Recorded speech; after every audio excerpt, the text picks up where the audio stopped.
శ్రీచక్రం. శ్రీచక్రం శ్లోకం ముందు చెప్తున్నాను. బిందు త్రికోణ వసుకోణ దశార యుగ్మ మన్వస్త్ర నాగదళ సంయుత షోడసారం వృత్తత్రయంచ ధరణీ సదనత్రయంచ శ్రీచక్రమేతదుదితం పరదేవతాయ అదే శ్లోకం రాసుకున్నారు కదా. ఇవి 9 ఆవరణలు. 1 బిందువు, 2 త్రికోణం, 3 8 కోణాలు ఉండే అష్టకోణం, తర్వాత 10 కోణాలు ఉండేవి 2 చక్రాలు, దాని తర్వాత 8 దళాలు, కోణాలు కాకుండా దళాలు ఉండేటువంటిది 8 దళాలు ఉండేది నాగదళ సంయుతం. తర్వాత షోడసారం. ఈ షోడసారం కూడా దళాలే, త్రికోణాలు కాదు. 16 పద్మాలు లాంటివి ఉంటాయన్నమాట. దాని తర్వాత వృత్తత్రయంచ ధరణీ సదనత్రయం. చివరిది ఏంటంటే చతురస్రంగా ఉంటాయి. ఇవన్నీ రౌండ్ రౌండ్ గా ఉంటాయి. బిందు దగ్గర నుంచి కోణాలు ఉండేవన్నీ 1 రౌండ్ లో ఉంటాయి. తర్వాత దళాలు 2 రౌండ్లలో ఉంటాయి. పై బిందు ఉంటుంది. ఈ చివరిది మాత్రం మొదటిది చతురస్రంలా ఉంటుంది. కింద మనం మాట వేసుకుని మనం కూర్చుంటే అడుగులు ఎలా ఉంటుంది, చతురస్రంగా ఉంటుంది. పైకి పోను సన్నగా పోతుంది. ఇవన్నీ రౌండ్ రౌండ్ గా ఉంటాయి. ఈ చతురస్రానికి 4 పక్కల 4 ద్వారాలు ఉన్నట్టుగా సందులు ఉంటాయి. ఈ చతురస్రానికి 3 రేఖలు ఉంటాయి. మిగతావన్నీ 1 రేఖతోనే ఉంటాయి. ఇవన్నీ కూడా పద్మాలు అవి. ఈ చివరి చతురస్రానికి మాత్రం 3 రేఖలుగా ఉంటుంది. దీన్ని ధరణీ సదనత్రయం అంటారు. అంటే భూపురం అన్నమాట. ఇలా ఉంటుంది చక్రం. పైకి పొందు సన్నగా ఉండి చివర బిందు ఉంటుంది. ఆ బిందువు దేనికి కనెక్ట్ అయి ఉండదు. దాని తర్వాత ఒక త్రికోణం ఉంటుంది. దానికి అంటుకోకుండానే ఉంటుంది. మిగతావన్నీ త్రికోణాలన్నీ ఒకదాంట్లోంచి అంటుకుని అల్లినట్టుగా వస్తాయన్నమాట. ముందు త్రికోణం ఉంటుంది, తర్వాత 8 కోణాలు ఉండే అష్టకోణం ఉంటుంది. దాని తర్వాత 10 కోణాలు ఉండే 2 ఉంటాయి, ఒకదాని తర్వాత ఒకటి. దాని తర్వాత 8 దళాలు ఉండేటువంటి చక్రం ఉంటుంది. దాని తర్వాత 16 దళాలు ఉండే చక్రం ఉంటుంది. ఆ తర్వాత ఈ చతురస్రం ఉంటుంది. ఇది మొత్తం ఇవి 9 ఆవరణలు. ఈ చతురస్రంగా ఉండేది ఒకటి, 16 దళాలుగా ఉండేది ఒకటి, 8 దళాలుగా ఉండేది ఒకటి, తర్వాత 14 త్రికోణాలు ఉండేది ఒకటి, 10 త్రికోణాలు గలేవి 2, తర్వాత 8 త్రికోణాలు ఉండేది ఒకటి, తర్వాత ఒకే ఒక్క త్రికోణం ఉండేది ఒకటి, పైన బిందు. ఇది 9వ బిందు. నంబర్ సరిపోయిన చూసుకుంటున్నారా? ఇది 9 ఆవరణలు. ముందు చతురస్రం ఉంటుంది, తర్వాత 16 దళాలు ఒక రౌండ్ ఉంటుంది. దాని లోపల 8 దళాలు ఉండే ఒక రౌండ్ ఉంటుంది. దాని లోపలవన్నీ త్రికోణాలతో వస్తాయి. దాని తర్వాత 14 త్రికోణాలు ఉండే చక్రం తర్వాతది. వీటి పేర్లు చెప్తాను, రాసుకోండి. ఫస్ట్ చతురస్రంగా ఉండేదాన్ని భూపురం అంటారు. దాని 3 రేఖలు ఉండేది. అదేంటంటే త్రైలోక్య మోహన చక్రం దాని పేరు. భూపుర త్రయం అంటే 3 రేఖలు ఉంటాయి కాబట్టి త్రయం అన్నారు. భూపురము అంటారు దాన్ని త్రైలోక్య మోహన చక్రం దాని పేరు. చక్రానికి పేర్లు ఉన్నాయి 9కి కూడా, 9 చక్రాలకి. మొదటిది త్రైలోక్య మోహన చక్రం, అదే 3 రేఖలుగా ఉండే చతురస్రం. దాని తర్వాతది రెండోది రాసుకున్నారా? మీరు రానండి, రాసుకున్న తర్వాత నేను రాసి చెప్తాను. రెండోది సర్వాసా పరిపూరక చక్రం. ఈ 16 దళాలుగా ఉన్న రౌండ్ సర్వాసా పరిపూరక చక్రం. ఇది రెండోది సర్వాసా పరిపూరక చక్రం. రెండోది. మూడోది 8 దళాలు ఉండేది తర్వాతది. అది సర్వ సంక్షోభణ చక్రం. దాని పేరు సర్వ సంక్షోభణ చక్రం. 8 దళాలు. తర్వాతది 14 త్రికోణాలు ఉండేదన్నమాట. అది సర్వ సౌభాగ్యదాయక చక్రం. మన్వస్త్రం అన్నాం ఇదివరకు వరుసలో, అదనమాట. 14 త్రికోణాలు ఉంటాయి దాంట్లో. అది సర్వ సౌభాగ్యదాయక చక్రం. 14 త్రికోణాలు ఉంటాయా? 14 త్రికోణాలు ఉంటాయి దాంట్లో. అంటే దాని పేరు మన్వస్త్రం అంటారు. ఎందుకంటే 4 మంది కాబట్టి అది తెలియడానికి 14 కోణాలు ఉన్నాయి కాబట్టి దాన్ని మన్వస్త్రం అంటారు దాని పేరు. అది సర్వ సౌభాగ్యదాయక చక్రం.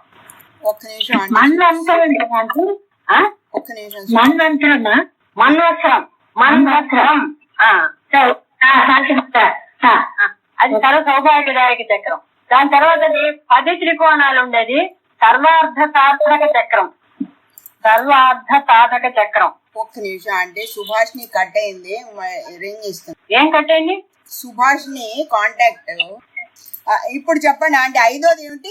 ఐదోది సర్వార్థ సాధక చక్రం. సర్వార్థ సాధక చక్రం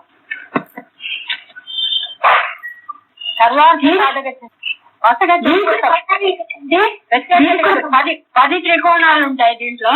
దీన్ని సర్వార్థ సాధక చక్రాన్ని ఈ బహిర్దశారం అని కూడా అంటారు. 2 ఉన్నాయి కాబట్టి 10వి. ఒకటి బహిర్దశారం, ఒకటి అంతర్దశారం అని పేరు చెప్తారు. వీటికి 2 10 కోణాలే ఉంటాయి రెండిట్లో. ఇది మొదటిది. ఐదోది సర్వార్థ సాధక చక్రం. దీన్ని బహిర్దచారం అంటారు.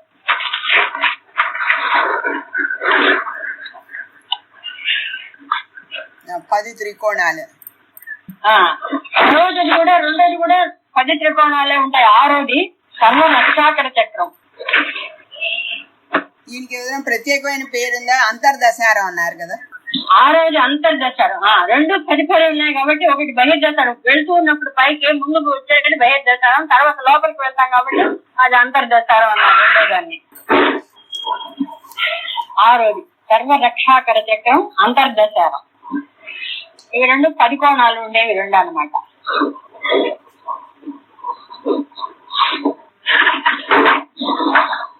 ఏడోది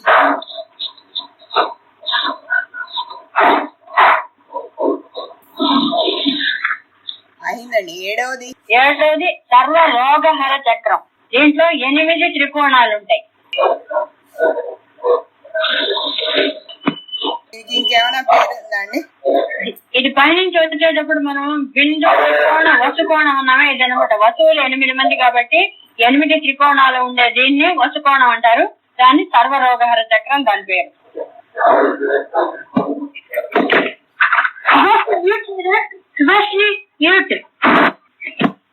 వసుకోణం అంటారు. వసువులు 8 మందికి కాబట్టి 8 కోణాలు ఉండేది వసుకోణం. సర్వరోగహర చక్రం. ఏడోది.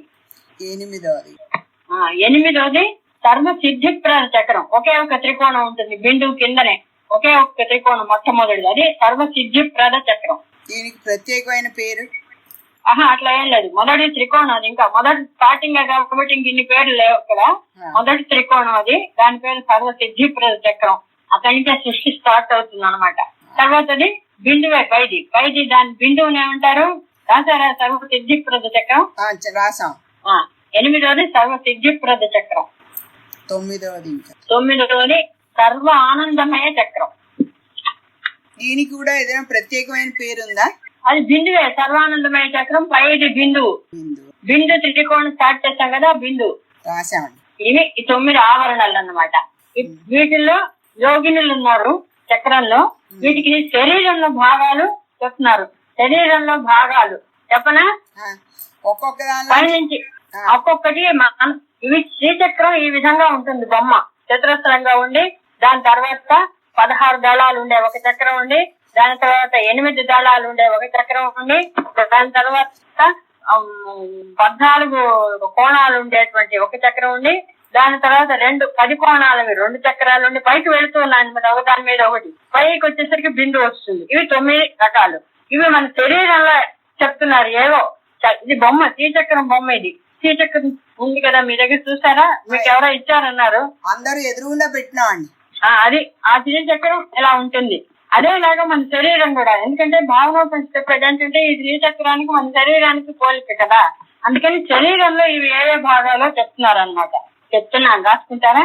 రాసుకుంటాను. మన పాదాలు ముందు మఠం వేసుకుని కూర్చుంటే మన పాదాలు, పిక్కలు, తొడలు ఇలా మడుచుకుంటాం కదా.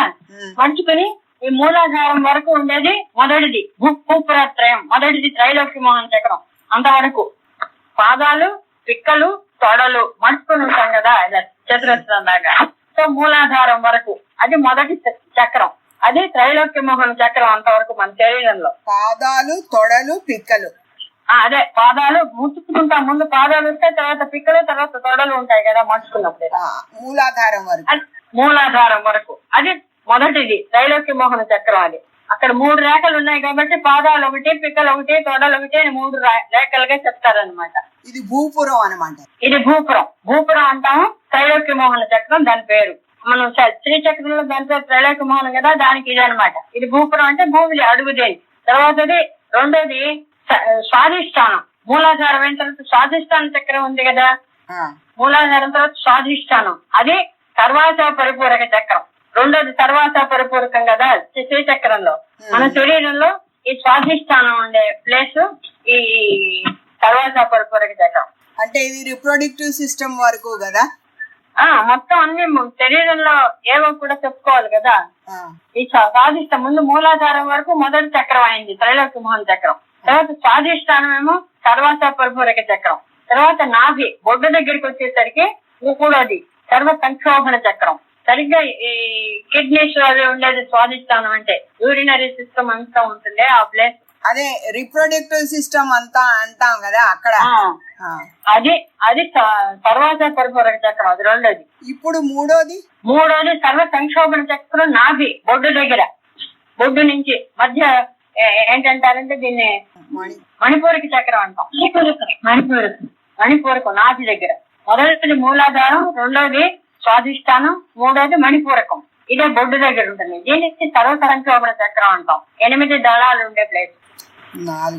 నాలుగోది సర్వ సౌభాగ్యదాయక చక్రం. చక్రంలో మనది అనాహత పద్మం, హృదయం దగ్గర. అనాహత పద్మం అంటాం, హృదయ స్థానం. ఇది సర్వ సౌభాగ్యదాయక చక్రం.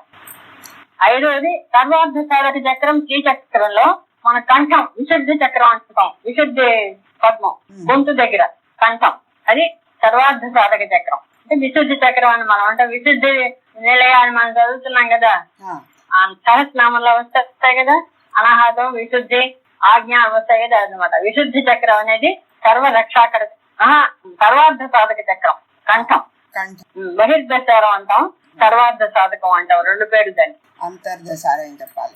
తర్వాత ఆరోది సర్వ రక్షాకర చక్రం. ఇది అంతర్దశారం. భ్రూమధ్యం అంటే రెండు కనుబొమ్మలకు మధ్య ముక్కు దగ్గర కూడలి ఉంది కదా, అది భ్రూమధ్యం. ఆజ్ఞా చక్రం. ఈ ఆజ్ఞా చక్రమే సర్వ రక్షాకర చక్రం. రెండు కనుబొమ్మల మధ్యన కదా. అవును. సరే, ముక్కు ఎండ్ దగ్గర రెండు కనుబొమ్మలు కలుస్తాయి కదా, మూడు కూడలి పంజా లాగా, అదనమాట భ్రూమధ్యం అంటే. రెండు కనుబొమ్మలకి ముక్కు చివర కలిసే చోటు. తర్వాత ఏడోది సర్వ రోగహర చక్రం. శ్రీచక్రంలో మనకి పాల భాగం, లలాటం అంటాం. ఇవి పూజ అవి పెట్టుకుంటుంటారు మగవాళ్ళు, మనం బొట్టు పెట్టుకుంటూ ఉంటాం, లలాటం. అమ్మవారిది కూడా తిలకం పెట్టుకుంటుంది, లలాటం అర్ధచంద్రుడు లాగా ఉంటుందని చెప్పారు కదా. దాని ఏ చక్రం ఉంటుంది అక్కడ? ఇది సర్వ సిద్ధి, ఇది లలాటం సర్వ రోగహర చక్రం, ఏడోది. అవును, కానీ ఆజ్ఞా చక్రం లాంటిది ఏం లేదా ఇంకా? ఆజ్ఞా చక్రం భ్రూమధ్యం చెప్పాంగా. అవును, అంటే అలాంటి ఇంతవరకు అన్ని చక్రాలు చెప్పుకున్నాం కదా, లలాటంలో దీనికి అట్లా లేదు. ఎందుకంటే లలాటం పైన అష్టమి చంద్ర విభ్రాయ అధిక స్థలశోభిత అని చెప్పే అధికం పాల భాగం. దీనికి విడిగా పేరు లేదు, ఎందుకంటే ప్లేస్ లేదు, అక్కడి నుంచి అంతా చంద్రమండలం. దీని సర్వ రోగహర చక్రం లలాటం. తర్వాత సర్వ సిద్ధిప్రద చక్రం. సర్వ రోగహర చక్రం అయిందా? 8 సర్వ సిద్ధిప్రద చక్రం. మస్తకం పైన తల. ఈ లలాటం పైన మన జుట్టు మొదలవుతుంది కదా, కేశ సంపద అంతా స్టార్ట్ అయ్యి తల అంతా పై తల అంటే సమతలంగా ఉండే ప్లేస్ అంతా. అది సహస్రం మధ్యలో లోపల ఉంటుంది, మధ్యలో. ఇది త్రికోణం, మొదటి త్రికోణం. సర్వ సిద్ధిప్రద చక్రం అనే త్రికోణానికి ఈ బిందు ఉండే సహస్రానికి చుట్టూ ఉండే ప్లేస్ తల అంటాం, నెట్టి. ఉపరితలం మస్తకం అంటాం. మస్తకం అంటే పైన ఉండే తలంగా అంటే సమతలంగా ఉండే ప్లేస్ అన్నమాట. దాని మధ్యలో సహస్రారం అనేది మన మాడు, చిన్నప్పుడు మాడు అని పిల్లలకి టక్ ఆడుతూ ఉంటుంది, సహస్రారం. అది అసలు సహస్రారం అనేది అదే అనమాట, బిందు. దాని చుట్టూ ఉండే తల ఫస్ట్ త్రికోణం. అర్థమైందా? ఇప్పుడు మనం రాసుకోవాల్సింది మస్తకం అనేగా అక్కడ. ఇంకా ఇప్పుడు ప్రస్తుతం మస్తకం అని గాని తల ప్రదేశం అని కూడా రాసుకోవచ్చు. తల ఉపరితలం. సహస్ర బిందువుకు చుట్టూ ఉండే తల, సహస్రానికి మధ్యలో ఉంటుంది అది. దాని చుట్టూ ఉండే తల సమతల ప్రదేశం. ఇది ఫస్ట్ త్రికోణం అన్నమాట. అదే సర్వ సిద్ధిప్రద చక్రం. మస్తకం అంటారు దాన్ని. దానికి విడిగా పేరేమి విడిగా లేదు, ఫస్ట్ త్రికోణం అదే, అక్కడి నుంచే స్టార్ట్ అవుతుంది చూస్తే. ఆ బిందువు బ్రహ్మరంధ్రం అనేది సర్వ ఆనందమయ చక్రం, 9వ. మధ్యన ఉండే బిందువు కదా. మధ్యలో ఉండే సహస్రారం. ఆ మాడు ఆడుతూ ఉంటుంది చిన్నప్పుడు కూడా, మనకి చూస్తాం. పసి పిల్లలకి ఇలా టక్కు తెలుస్తూ ఉంటుంది. అక్కడే గుడ్డ వేస్తారు, పేడపుత్రులు కొట్టేస్తాయని చెప్పి. అది అసలు సహస్రారం. అక్కడి నుంచే ప్రాణం లోపలికి వచ్చిందట, దేవుడు అందులోంచి లోపలికి ప్రవేశించాట. అది సహస్రారం. అది సర్వ ఆనందమయ చక్రం. బ్రహ్మరంధ్రం అంటారు, సహస్రారం అంటారు. త్రికోణం మధ్యలో ఉండే బిందు. ఇది చక్రం, ఇది శరీరానికి ఉన్నాయి ఇవి. ఇప్పుడు మనం భావనా పరిస్థితుల్లోకి వెళ్తే ఎక్కడ ఏంటో చెప్తారు. అవి నేర్చుకున్నాం. ఇంకోటి కూడా చెప్పాలనుకున్నాను.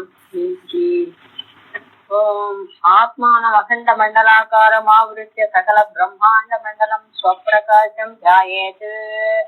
ఈ మన కుండలిని మూలాధారం నుంచి సహస్రారం వరకు ఒక తామర తూంబులాగా ఈ సహస్రారం అనేది పద్మలాగా ఉంటుందని, దానికి కాడలాగా కింద మూలాధారం వరకు కాడలాగా సుషుమ్నా నాడి ఉంటుందని, అందులో కుండలిని ప్రవేశించి లోపలికి వెళ్లి ఆ చంద్రమండలాన్ని తగిలినప్పుడు అమృత వర్షం కురుస్తుందని శాస్త్రం. అదే మనకి ముక్తి రావడానికి మన యోగంలో చెప్తారు. ఆ యోగ పద్ధతి ఉపాసనలో కూడా పూజల్లో కూడా అవన్నీ కూడా చెప్తారు, వస్తాయన్నమాట. తర్వాత వీటికి రంగులు ఉన్నాయి. ఈ యొక్క చక్రాలకి కలర్స్ కూడా ఉన్నాయి. చెప్పనా వద్దా? ఇప్పుడు చెప్పండి. ఈ మొదటి త్రైలోక్య మోహన చక్రం భూపురం అనే దానికి రక్తవర్ణం, రంగు రక్తపు వర్ణం అన్నమాట, ఎర్రగా ఉంటుంది ఆ చక్రం.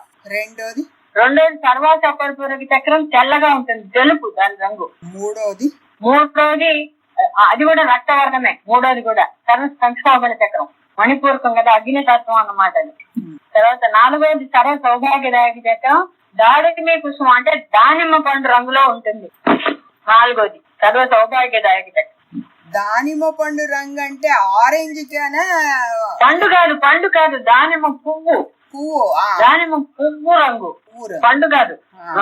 దానిమ్మ పువ్వు ఎర్రగా ఒకలాగా ఆరెంజ్ కలిసినట్టు ఉంటుంది కదా. అవునవును, అది విశుద్ధ చక్రం. తర్వాత ఐదోది సింధూరం రంగు, సింధూర కాంతి, గంగ సింధూరమైన ఆంజనేయ స్వామి పూజ చేస్తాం, ఆ రంగులో ఉంటుంది. సర్వార్థ సాధక చక్రం ఐదోది. ఆంజనేయ స్వామి సింధూరం అని కొద్దిగా పెట్టుకుంటే సరేమో కదా, లేకపోతే తప్పు రంగు. అదే సింధూరం అంటే అదే కదా. అంటే కుంకుమని కూడా మనం సింధూరం అంటాం కదా, పాపిడి పెట్టు. అంటే సింధూరం రంగు అంటే కుంకుమని రాసుకోకూడదు, ఎందుకంటే కుంకుమ కలర్ వేరే, అదే కుంకుమ వర్ణం అంటారు. కాకుండా సింధూరం అనేది చెప్తారు కాబట్టి దీన్ని సింధూరం అనే రాసుకోవాలి. పూర్తి ఎరుపు కాదు, కుంకుమ లాంటిగా. అది రాసుకున్నాను. వేరే కలర్ లా ఉంటుంది అది, అదే కొంచెం ఆరెంజ్ కలర్ కలిసినట్టు ఉంటుంది. అదే తర్వాత సర్వ రక్షాకర చక్రం ఆరోది, అది ఇంచి ఎరుపు అనమాట. మంకెన పువ్వు అంటే అది ఎక్కడ తెలంగాణలో ఉంటాయట, కానీ ఆ రంగు మాత్రం చాలా ఎర్రగా ఉంటుందట, రక్తం కంటే ఇంకా ఎరుపు అనమాట, బ్రౌన్ కలిసినట్టు రక్తంలో, మంచి డార్క్ రెడ్. పాటలో మంకెన పువ్వు రంగనే వస్తుంది. మరూన్ అనేది కూడా అదేనా ఆంటీ? మెరూన్ అనొచ్చు. సూర్యుడి రంగు కూడా అంటారంటే మంకెన పువ్వు ఛాయలో ఉంది. సూర్యుడు ఉదయించగానే అట్లాగే ఉంటాడు, మెరూన్ గా ఉంటుంది, తర్వాత రెడ్ అయ్యి తర్వాత ఎల్లో అయ్యి మారుతుంది. అదే ఒక్కొక్కటి ఒక్కొక్క నిమిషం ఒక్కొక్క రంగులో ఉంటాడు ఆయన. తర్వాత సర్వ రోగహర చక్రం రాశాను మంకెన పువ్వులు. ఇంట్లో ఉండేది సార్ మంకెన పువ్వు. ఏడోది సర్వ రోగహర చక్రం, అది పద్మరాగ వర్ణం అంటే ఎరుపు పింక్ కలిసి ఉంటుంది. మనం ఇవి రత్నాలు వేసుకుంటున్నప్పుడు పద్మరాగ మణులు అంటారు. కొంచెం పింకిష్ గా ఉంటుంది ఎరుపులో. కెంపు లాగా. కెంపు అంటే మరీ ఎరుపు కాదు, కొంచెం పింకిష్ ఉంటుంది దాంట్లో. పద్మరాగ మణులు అంటే పద్మం రంగులో ఉంటుంది అనమాట. మన పద్మం తామర పువ్వు రంగు పూర్తి ఎరుపు కాదు, పూర్తి తెలుపు కాదు. పద్మం ఎరుపులో పింక్ కలిసినట్టు, పింక్ తెలుపు కలిసినట్టు ఉంటాయి, మెరుస్తూ ఉంటాయి పద్మరాగమణులు. అంటే పద్మం రంగే అనుకోవచ్చు. పద్మరాగం అంటే పద్మం రంగులో ఉంటాయని, రాగం అంటే రంగాలు కూడా ఉంది. దాని పేరే పద్మరాగమణులు. ఆవిడ యొక్క చంపలు చెక్కిళ్ళను వర్ణించారు, ఎందుకంటే పింక్ గా ఉంటాయి కదా చెక్కిళ్ళు. అదేంటి రూబీ కలర్ నామచంపక పుష్పాబ నాసాదండ విరజా తీరా తారాకాంతి జలస్కార నాసాబ కలనపాసరాక చెక్కిళ్ళు అంటే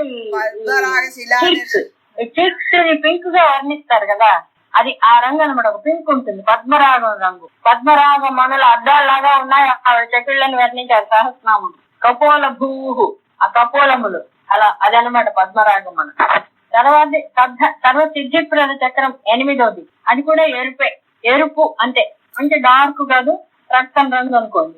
ఎరుపే ఎక్కువ, ఎందుకంటే అందుకే కరుణ కరుణ కరుణ అమ్మవారు ఎరుపు ఎక్కువ చూస్తుంటారు. తర్వాత సిద్ధిప్రద చక్రం 8వది ఎరుపు రంగు, రక్తవర్ణం అని. పైన సర్వానందమయ చక్రం బ్రహ్మరంధ్రం బిందు అంటామే, అది రక్త శుక్ల సామరస్య వర్ణం. అంటే అక్కడ అమ్మవారు అయ్యగారు కూర్చుంటారు సర్వానందమయంలో. వాళ్ళిద్దరిది ఏంటంటే ఆయన యొక్క తెల్లగా ఉంటాడు, ఆవిడ ఎర్రగా ఉంటుంది. సో 2 పాదములు, ఒక తెల్ల పాదము ఒక ఎర్ర పాదం ఉన్నట్టు గురుపాత్రలు చెప్తారు. రక్తము శుక్లము, ఎరుపు తెలుపు కూడా. శివుడి పాదం తెల్లగా ఉంటుంది, అమ్మవారి పాదం ఎర్రగా ఉంటుంది. అవి 2 కలిసిన సామరస్య వర్ణం అన్నమాట. అవి 2 ఉంటాయి. 2 పాదములు పైన సహస్రంలో వాళ్ళిద్దరు ఉన్నారు మనకి. సో వాళ్ళిద్దరి పాదాలు లాగా ఆ రంగులు 2 ఉంటాయన్నమాట, తెలుపు ఎరుపు కలిసి.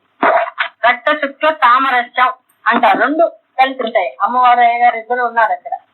ఆ రంగు అనమాట బ్రహ్మరంధ్రం సర్వానందమయ దగ్గర. అంటే 2 కలిపి ఉంటాయా? తెలుపు ఎరుపు రంగులు మిక్స్ అయినట్టుగానా?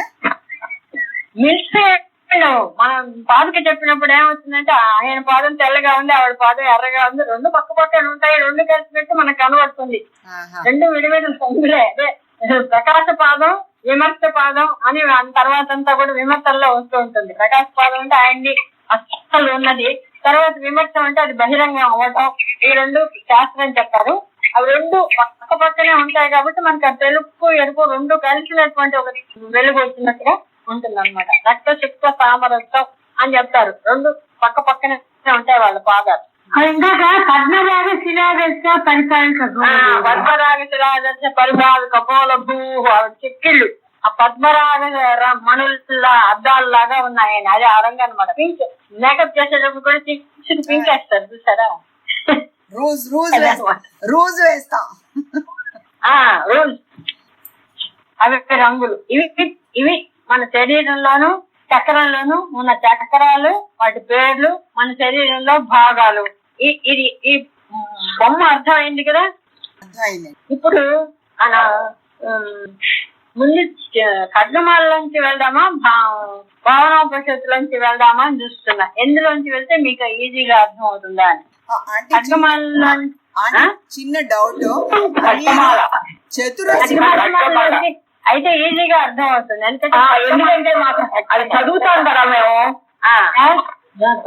ఆంటీ ఒక్క నిమిషం, చతురస్రం తర్వాత ఉన్న 3 సర్కిల్స్ ఉన్నాయి కదా వృత్తాకారం, దాని గురించి దానికి ఏమిటి ఇంపార్టెన్స్? దాని పేరు సర్కిల్స్ కు విడిగా చెప్పలేదు, ఎందుకంటే 14 కోణాలు అయిన తర్వాత ఈ అష్ట దళములు ఏర్పరచడానికి ఒక లైన్ కావాలి కాబట్టి ఒక లైన్ గీసి దాని మీద వేశారు.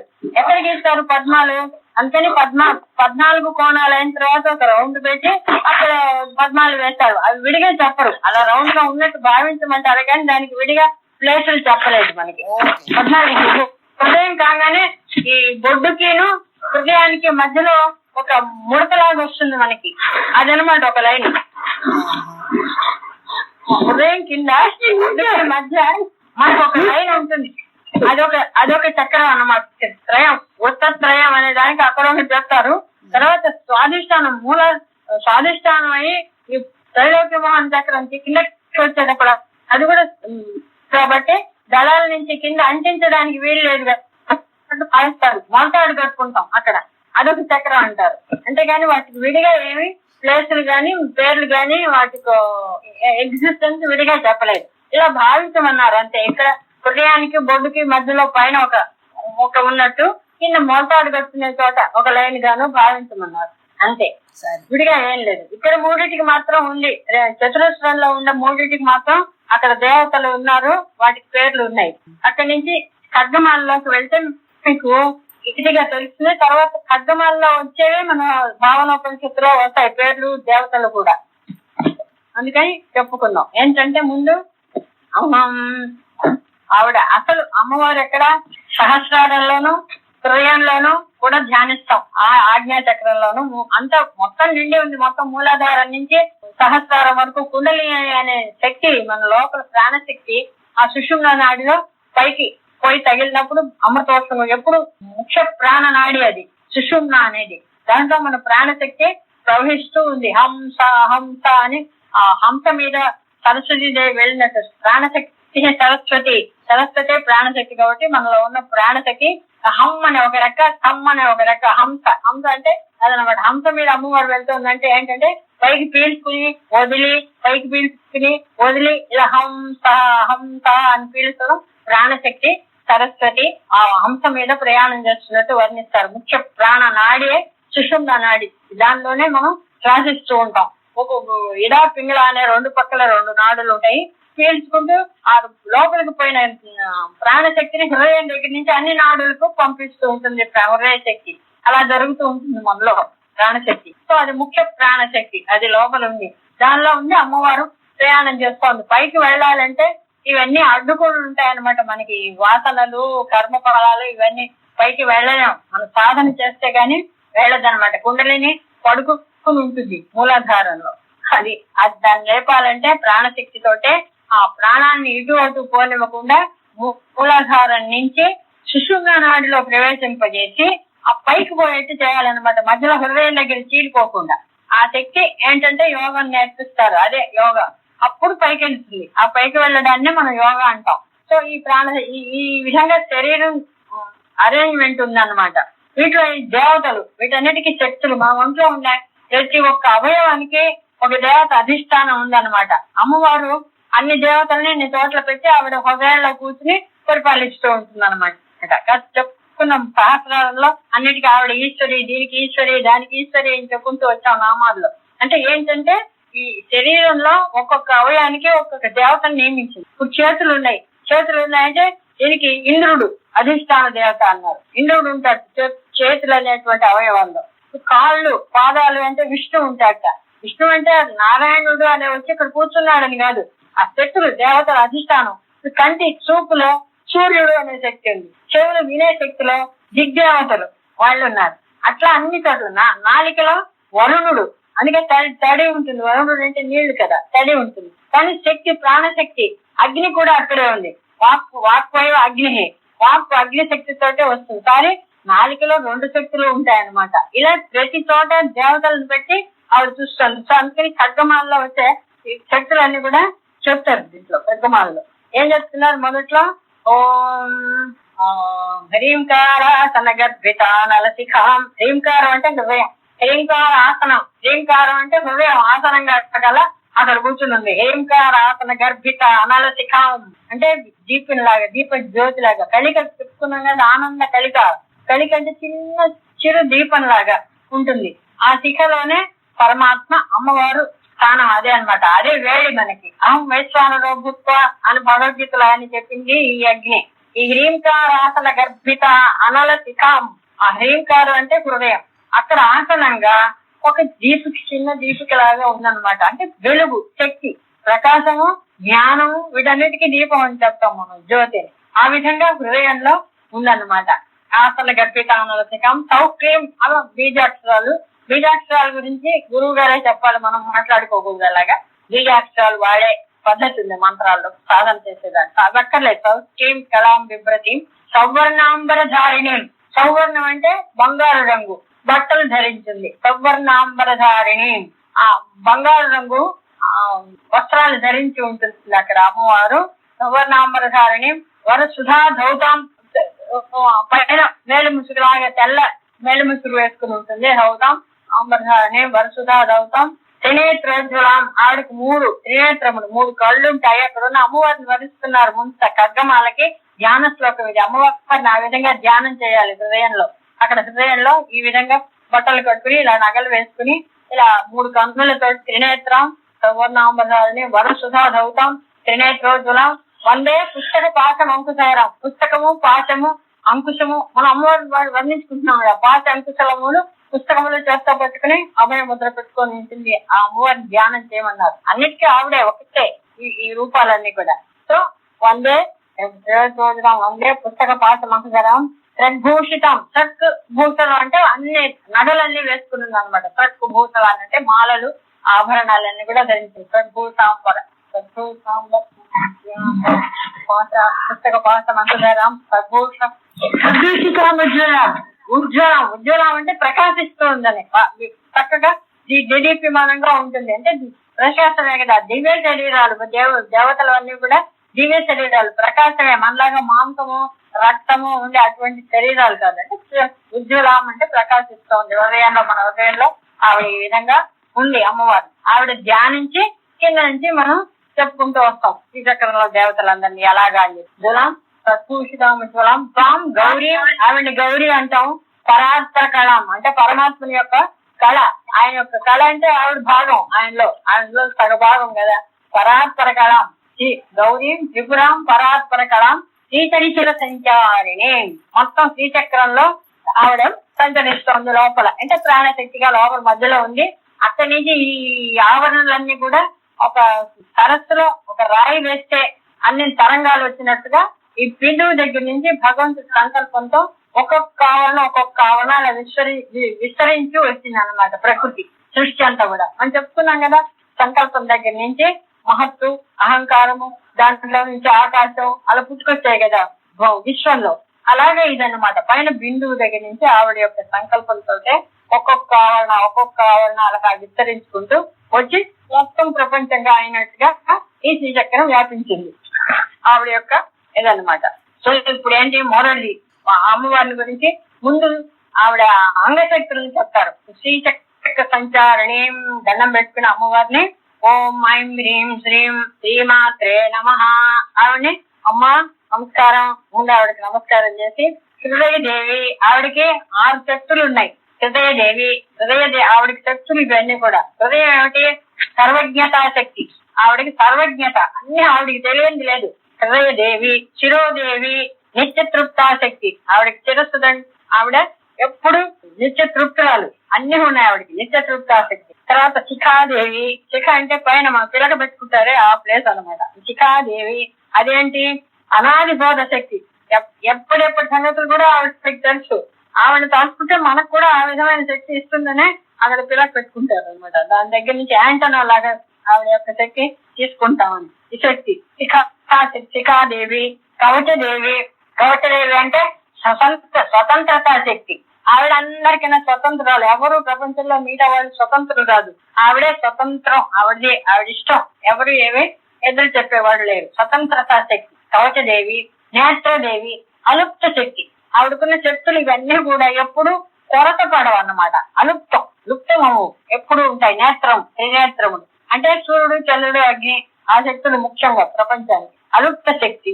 తర్వాత అనంత అస్త్ర దేవి అంటే చుట్టూ ఇలా తిప్పుకుంటాం తల చుట్టూ, అదే అనంత శక్తి. ఆవిడ శక్తి అంతులేనిది. ఈ శక్తులతో ఉంది ఆవిడ లోపల. అన్ని ఉన్నాయి ఆవిడ. ఇన్ని శక్తులు ఉన్నాయి కాబట్టి ఆవిడ భగవతి. ఈ 6 కలిసి భగం అంటారు వీటిని. ఈ భగం ఎవరికి ఉందో ఆయన్ని భగవానుడు. పుంలింగం అయితే భగవానుడు, స్త్రీలింగం అయితే భగవతి అమ్మవారు. అదనమాట. ఈ ఎన్ని శక్తులతో ఆవిడ మన హృదయంలో ఈ విధంగా ఉంది. ఆవిడకి నమస్కరించుకున్నాం. ఇప్పుడు ఏమిటి? కాలం తర్వాత ఏమొస్తాయి? కవచ శక్తి, అస్త్ర శక్తి, తర్వాత అస్త్రదేవి నమః, కామేశ్వరే కదా. తిథులు అన్నమాట. కాలం తర్వాతది. సృష్టి జరిగిన తర్వాత కాలాన్ని నియమించాడు. కాలం ప్రకారం కదా మొత్తం సృష్టి యొక్క కార్యక్రమం జరుగుతుంది. అందుకని ఈ శక్తులు చూపిస్తారు. ఇవి చక్రంలోకి రావు. ఆ అమ్మవారిని గురించి ప్రార్థిస్తే ఆవిడ శక్తులను చెప్తారు. ఆవరణ దగ్గరికి వచ్చేటప్పటికి చెప్తాను. ఇంకా ఆవరణ దాకా రాము. ముందు అమ్మవారిని ప్రార్థిస్తాం చక్రం ముందు సగ్గమాలలో. ఆవిడంటే కామేశ్వరి అంటే పాడ్యమి నాటి తిథి కామేశ్వరి. భగవాన్ని ద్వితీయ నాటి తిథి, నిత్యక్లీన తృతీయ నాటి తిథి. ఇవన్నీ వరుసగానే పేర్లు చెప్తే తిథులన్నీ అవే అన్నమాట. కామేశ్వరి, భగవాన్ని, నిత్యక్లీన, బేరుండ, పన్నివాసిని, మహావజ్రేశ్వరి, శివదూతి, త్వరితే, కులసుందరి, నిత్యే, నీలపతాకే, విజయే, సర్వమంగళే, జ్వాలామాలిని, చిత్రే. 15 కళలు. మహానిత్య అమ్మవారు. ఆవిడ కళ నుంచే ఈ 15 కళలు తీసుకుని చంద్రుడు ప్రకాశిస్తున్నాడు అన్నమాట. తిథి నిత్యులు. తిథి అంటే ఏమిటి? చంద్రుడు ఉండే ప్లేస్ గురించి తిథి ఏర్పాటు చేస్తారు. ఈ చంద్ర కళలు ఇవి తిథి నిత్యులు అంటారు. వీటిని కాల స్వరూపం అన్నమాట. ఈ ముందు అవి వాటి గురించి ప్రార్థిస్తాం. అవైన తర్వాత గురుమండలం వస్తుంది. మహానిత్య పరమేశ్వరి, మిత్రేశమయి, షష్ఠీశమయి, ఉద్దీశమయి, చర్యానాథమయి, లోపాముద్రామయి, అగత్యమయి. ఈ 7 దివ్యయోగం అంటే దేవతల రూపంలో ఉన్న దేవతలుగా ఉన్న వాళ్ళ గురువులు. ఇది దివ్యౌహం. మూడు గ్రూపులు, దివ్యౌహం, సిద్ధౌహం, మానవౌహం అని 3 గ్రూపుల గురువులు ఉన్నారు మనకి, జ్ఞాన మొదటి నుంచి ఇచ్చిన వాళ్ళు. సో ఈ అగస్త్యమయ్య దాకా 7 దివ్యౌహం. ఔహం అంటే గుంపు, దివ్యౌహం అంటే దేవతల ద్వారా ఉండే, దేవతల్లో ఉండే గురువులు అనమాట అగస్త్యమయ్య. తర్వాతది కాలతాపనమయ్యి, ధర్మాచార్యమయ్యి, ముక్తకేశీశ్వరమై, దీపకళానాథమయ్యి. ఈ 4 సిద్ధౌహం. ఈ సిద్ధౌహం అంటే ఋషుల్లో ఉండేటువంటి గురువులు.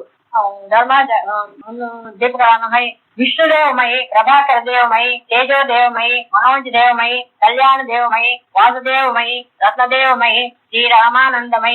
ఈ 8 మంది మానవౌహం. 3 గ్రూపులు గురువులు అనమాట.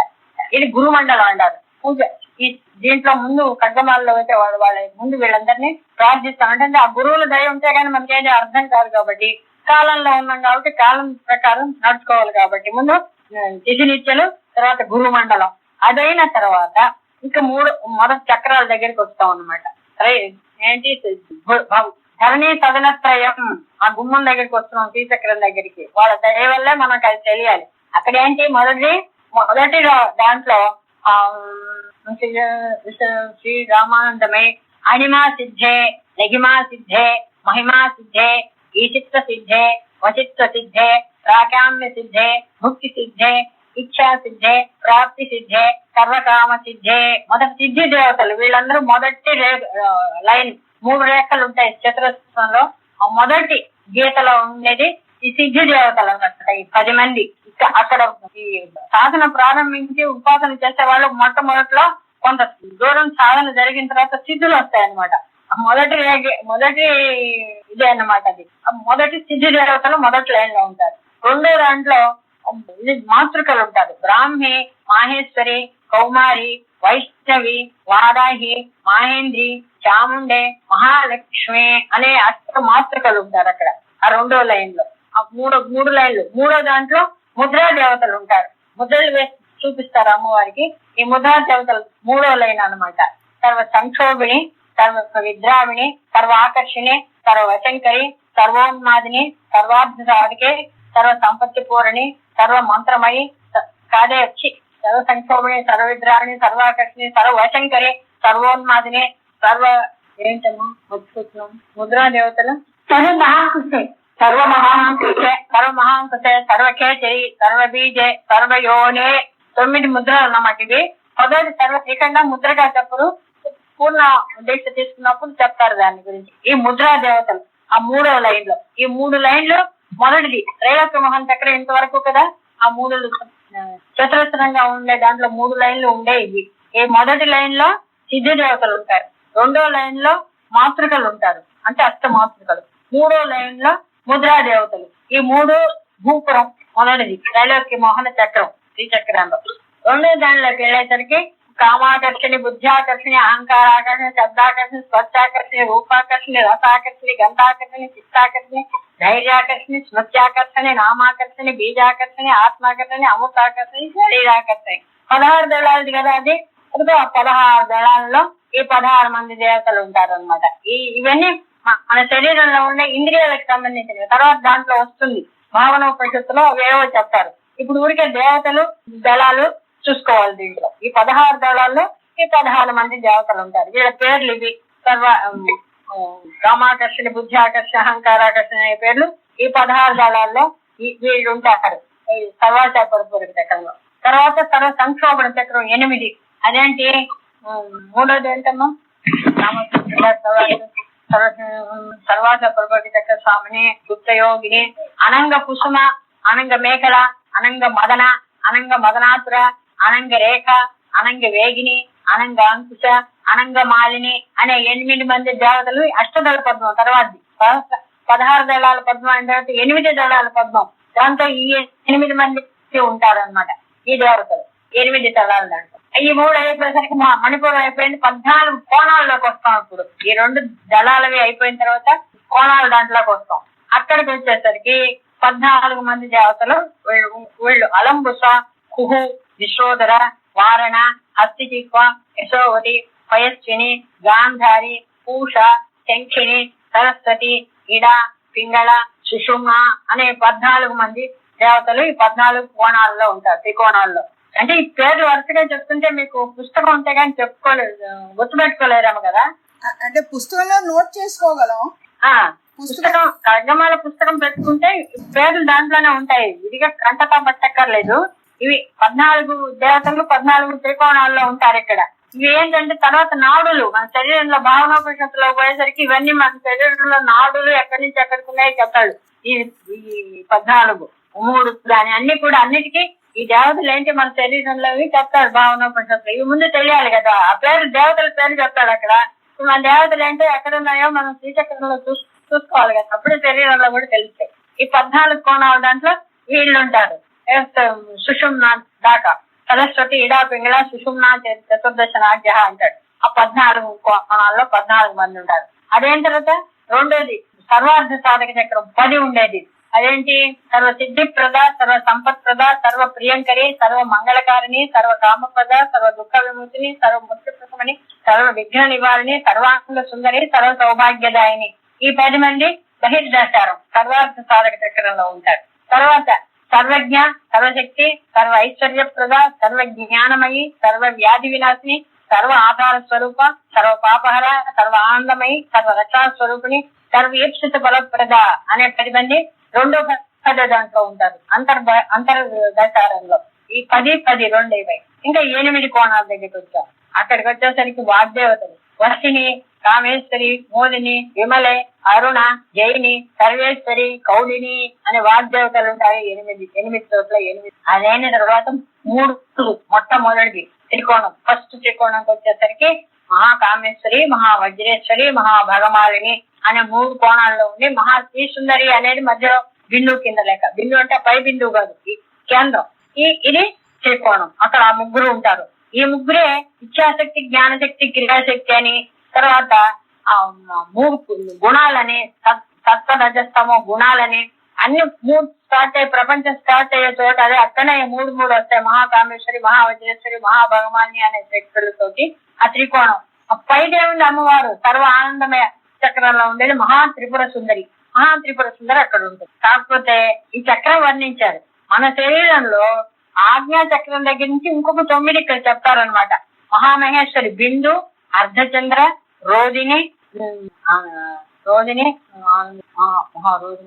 మహామహేశ్వరి, మహామహారాజ్యం, మహామహాశక్తి, మహామహాగుప్తే, నాదము, నాదాంతము, శక్తి, వ్యాపిక, సమన, ఉన్మన అనే ఒక 9 భూమికలు ఉన్నాయి. ఆజ్ఞా చక్రం నుంచి సహస్రారం వరకు మధ్యలో ఆ భూమికలు అవి ఆ బిందువు దగ్గర నుంచి చెప్తారు. మహామహేశ్వరి, మహామహారాజ్ఞి, మహామహాశక్తే, మహామహాగుప్తే, మహామహాజ్ఞప్తే, మహామహా ఆనందే, మహామహా స్కందే.